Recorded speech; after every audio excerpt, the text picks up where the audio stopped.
Hola gente linda, soy Shio. Hoy es el último miércoles de este mayo de 2021. Bueno, pues es impresionante, ya prácticamente llevamos 14 meses de encierro y pues qué sorprendente, ¿no? Este video es con motivo de un libro que he estado leyendo. Estoy leyendo este libro que escribieron Catherine Walsh y Walter Mignolo, que se llama On Decoloniality. Y alguien podría decirme: Shio, no puede ser que seas tan pocha, ¿por qué estás leyendo un libro sobre decolonialidad en inglés? En mi defensa puedo decir que me lo recomendaron, y me dijeron que valía mucho la pena, pero pues estaba en inglés. Yo sé que es chistoso leer textos sobre decolonialidad en inglés porque se vuelve una cosa muy rara, que quizá no es tan rara, porque por ahí, de hecho, algo que aprendí en un seminario hace poco es que, por ejemplo, Silvia Rivera Cusicanqui tiene una crítica muy fuerte a ciertos académicos latinoamericanos radicados en Estados Unidos o académicos norteamericanos de origen latino que de alguna manera han usado el pensamiento decolonial para instituir nuevas jerarquías dentro de la academia, ¿no? Y eso que podría parecer una exageración, en realidad se lo he escuchado a varios colegas.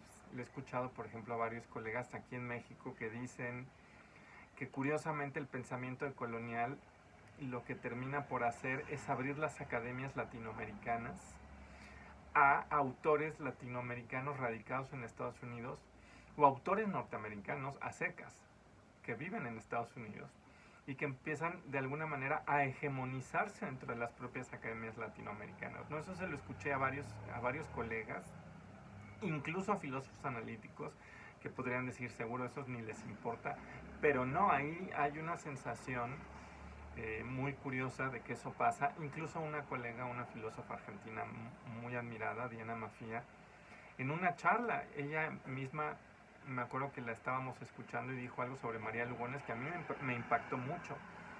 Dijo: en efecto, María Lugones es una académica argentina muy respetada, una filósofa feminista muy respetada. Dice, pero ella hizo su carrera en el norte. Dice, y no deja de ser una ironía que el pensamiento colonial de alguna manera esté asociado con voces que en realidad están escribiendo desde el norte acerca de la importancia de colonizar el sur. Dice, y ahí hay una especie de contradicción, ahora sí que de los hechos mismos. Entonces sí, bueno, me acuerdo de esa observación que hacía Diana Mafia, de observaciones que han hecho varios colegas aquí en México, donde dicen es que el pensamiento colonial no abre las academias del norte global a investigadores del sur. Lo que hace es que abre las academias del sur a investigadores del norte global. Y bueno, yo no estoy diciendo si así es siempre ni así debe ser siempre. Me queda claro que así no debe ser siempre. Pero bueno, pues la discusión está ahí. La propia Silvia Rivera Cusicanqui era muy crítica diciendo eso de que incluso varias ideas producidas en el sur son retomadas por autores decoloniales del norte que de repente se benefician de estas ideas, ¿no? Entonces es curioso porque de alguna forma me recomiendan este libro y lo empiezo a leer, y me da mucha risa, ¿no? Que estoy leyendo un libro de decolonialidad que en realidad está publicado en el norte global por la Universidad de Duke, eh, y que está escrito en inglés y se mueve a través de todas las redes de los pensamientos escritos en el norte. Pero bueno, lo empecé a leer, no me ha encantado tanto como yo quería, y de hecho todo este video simplemente es para comentar un párrafo, y es un párrafo que me llamó mucho la atención, porque hay una parte donde Walter Mignolo hace una aseveración muy de paso, pero muy fuerte sobre el antropoceno. Yo aquí ya he hablado del antropoceno, simplemente les recuerdo que el tema del antropoceno es una de las cosas que más me han interesado en estos últimos años.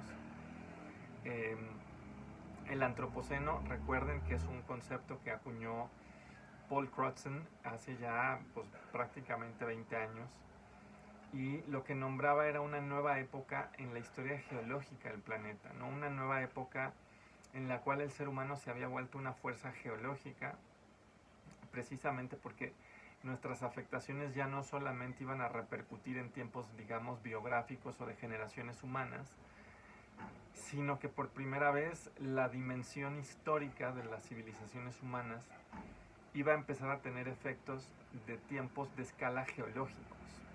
O sea, estamos hablando ya no de décadas, no de siglos, a veces ni siquiera de miles de años, sino centenares de miles de años o millones de años, ¿no? Y los cambios, por ejemplo, que tratan de nombrarse con el antropoceno son sobre todo cambios en dinámicas atmosféricas, que no solo se van a quedar en dinámicas atmosféricas, sino que van a tener un impacto sobre la biodiversidad, que van a tener un impacto sobre los biomas, que van a tener un impacto en todo.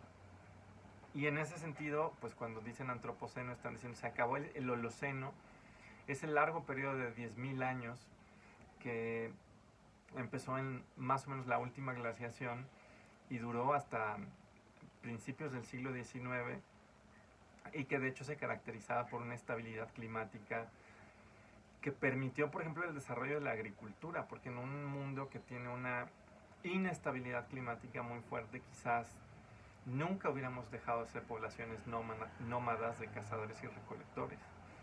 Y nunca habríamos dado el salto civilizatorio que hicimos.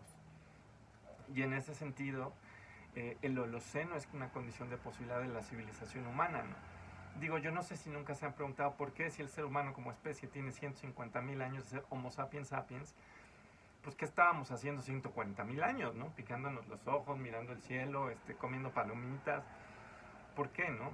Y me queda claro que no es que 140.000 años fueran exactamente igual, porque no, hubo una evolución tecnológica importante con varias tecnologías líticas que tienen distintos nombres, y que incluso se dice que hace 50.000 años nos volvimos conductualmente modernos, ¿no? Entonces no es que hayan habido 140.000 años de nada, pero de alguna forma en los últimos 10.000 años ha pasado un montón de cosas, y mucha gente dice que algo que tiene que ver con eso es la estabilidad climática, y de ahí el que hoy digamos, hemos metido la pata, ¿no?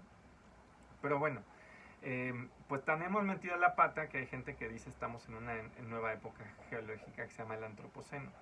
Y sobre eso es que Walter Miñolo, desde el pensamiento colonial, hace una aseveración que me parece muy fuerte, porque dice que el antropoceno sigue operando en realidad dentro de las lógicas de la modernidad, y que sigue mostrando el imperativo de una epistemología eurocéntrica, de un tiempo que progresa con épocas universalizadas, y que de alguna manera sigue estando enclavado en todas las narrativas que construyeron la modernidad, ¿no? Entonces, a mí esa aseveración me pareció muy, muy fuerte. De hecho, se las leo. Dice: esta nueva era recientemente definida, el antropoceno, no es otra cosa más que una narrativa de ficción, de ciencia ficción, que vuelve a sugerir una historia universal y unilineal de la humanidad. Es decir, es un imaginario creado alrededor de la modernidad. Y donde me escandaliza un poco es esta afirmación de no es otra cosa más que. Porque en efecto yo sí podría decir que en la ciencia, en las ciencias geológicas, en la paleontología, sí se instauró una noción de tiempo que quizás es muy occidental, ¿no? Incluso, por ejemplo, en la Facultad de Ciencias, cuando tenemos esta clase de Historia y Filosofía de la Biología, una de las cosas que vamos discutiendo de qué es lo que hizo posible un pensamiento evolutivo es, por ejemplo, el surgimiento de la noción de tiempo profundo y de una noción no cíclica de tiempo, pero que tampoco fuera, por ejemplo, catastrofista, ¿no? O sea, una de las cosas que pasaron, sobre todo en el siglo XIX, es una visión del tiempo profunda, pero además lo que se llama el uniformitarianismo, como una epistemología que supone que todos los procesos que actualmente son el caso en lo geológico lo han sido así desde hace muchísimo tiempo. O sea, no es que, como dice la Biblia, antes hubiera habido tremendas catástrofes como el diluvio y después dejaron de pasar.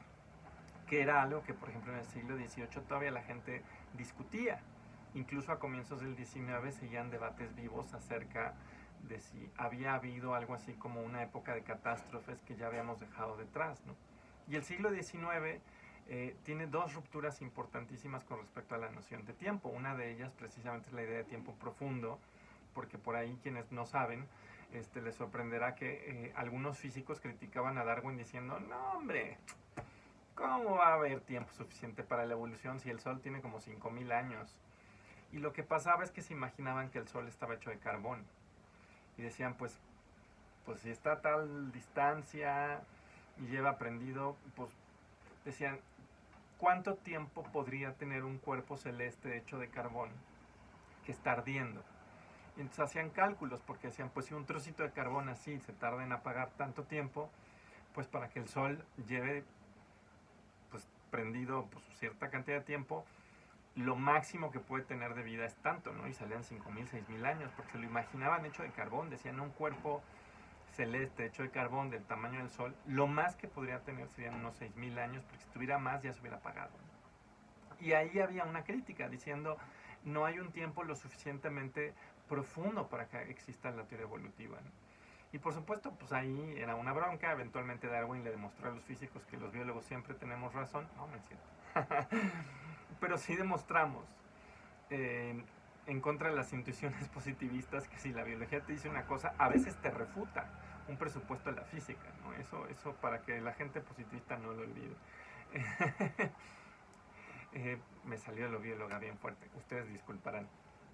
Pero bueno, esta idea de que de alguna manera sí había tiempo suficiente, fue fundamental. Y yo podría aceptar que claramente esas concepciones del tiempo son características de la modernidad y son características de Occidente. Y yo no tendría ningún problema en reconocer que fue una innovación epistemológica de Occidente que se vuelve condición de posibilidad, por ejemplo, de formular una teoría evolutiva. Y con eso pasan cosas raras, porque entonces alguien podría decir que volvemos a sugerir cierto excepcionalismo de las epistemologías de Occidente, ¿no? Y esto es un tema que tendríamos que de hecho pensar de maneras decoloniales, ¿no? Porque una de las cosas que se le critican a Occidente es esta presunción de excepcionalidad epistemológica, pero a un mismo tiempo el pensamiento decolonial sí le señala a Occidente que no todas las sociedades tienen los mismos presupuestos sobre el espacio, el tiempo, los cuerpos, la naturaleza, la misma idea de naturaleza, por ejemplo. Y claro, aquí la gran pregunta es, por tanto, si todas las civilizaciones tienen conocimientos propios, pero cada una de esas civilizaciones tiene conceptos distintos. La pregunta es si desde cada una de esas civilizaciones era posible llegar a algunos de los grandes descubrimientos que tenemos ahora, ¿no? Y mi sensación es que hay una parte de la historia de la ciencia y de los estudios sociales que dirían que no, pero hay una parte del pensamiento decolonial que diría, no, espérense, eso es excepcionalismo otra vez de Occidente. Pero ahí creo que hay una contradicción que la academia no ha terminado quizás de discutir a la profundidad que yo quisiera, y si ya ocurrió esa discusión, pues no sé dónde ocurrió, pero sería bueno conocerla. Pero bueno, todo esto viene a cuento porque yo podría concederle al pensamiento decolonial que desde luego toda la idea misma de un tiempo profundo que está estructurado en etapas o en eras o en épocas o en periodos que se siguen unos de otros y que de alguna manera se pueden describir de forma universal como algo que afecta a todo el globo, que en efecto es algo muy propio de la modernidad del pensamiento europeo, incluyendo por supuesto del pensamiento europeo más allá de Europa, ¿no? Eso lo puedo conceder. Lo que me escandaliza, por ejemplo, es que luego Walter Mignolo diga el antropoceno no es más que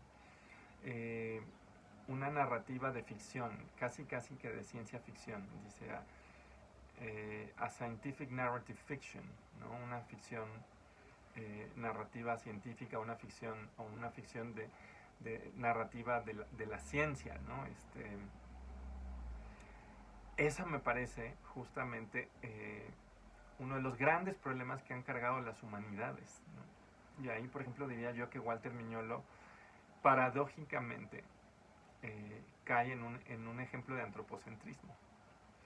Porque en humanidades, una de las cosas que más ha cambiado el terreno de las humanidades es el surgimiento de lo que se llaman ahora las posthumanidades, que es toda la idea de que las humanidades, como la antropología, la filosofía, la historia, solo nos dedicábamos a investigar lo humano. Digo, por eso nos llamábamos humanidades. y que en el proceso generamos una ficción, esta ficción del excepcionalismo humano, como una especie de criatura que autocontiene todo lo que es en términos de cultura.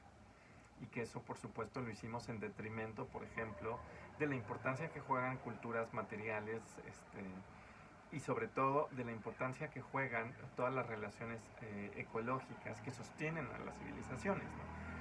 Entonces, lo que hacen las posthumanidades básicamente es romper con eso. Van y rompen con eso y dicen, ¿sabes qué? Ahí hubo un giro antropocéntrico que acompaña ese excepcionalismo humano y hay que descentrarlo y dejar de pensar que todo, por ejemplo, se debe medir en función del ser humano. Y de hecho, eventualmente entra en crisis la misma noción de ser humano.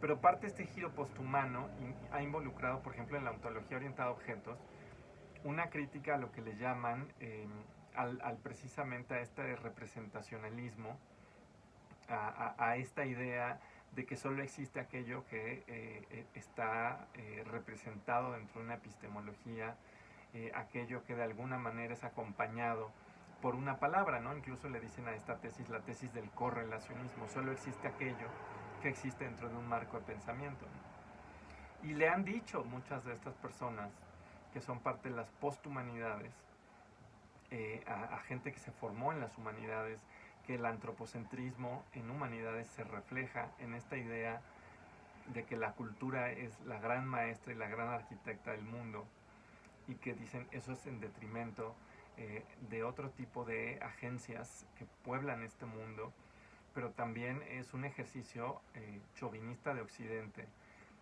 que reconstituye la imagen del humano precisamente como este maestro de las palabras, ¿no?